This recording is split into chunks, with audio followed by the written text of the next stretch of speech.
Ouais chérie, dis-moi. Ça te dirait de faire une petite vacances à Maldives? Ouais. Ouais, en amoureux, on va profiter du soleil. Si tu veux, on peut y aller dans 2 ou 3 semaines.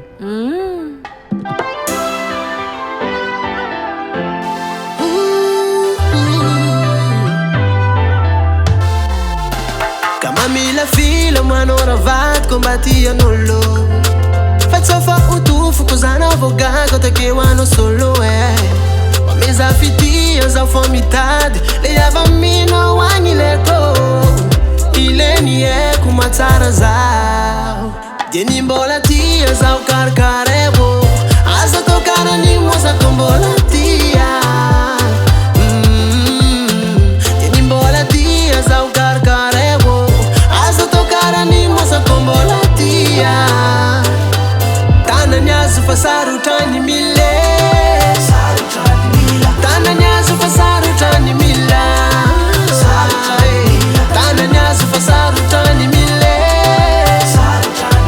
Tana nyazu fasaru tani mila. Bamora mora fila fila.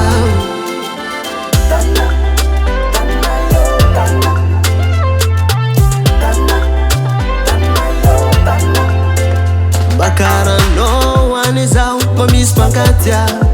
Afitava kwa no matunga za utima mpira fe. Siya vendana nga matunga za umangata.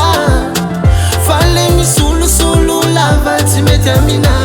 Ka denimbola tia za ukarkarebo. Aza tokara ni moza kombola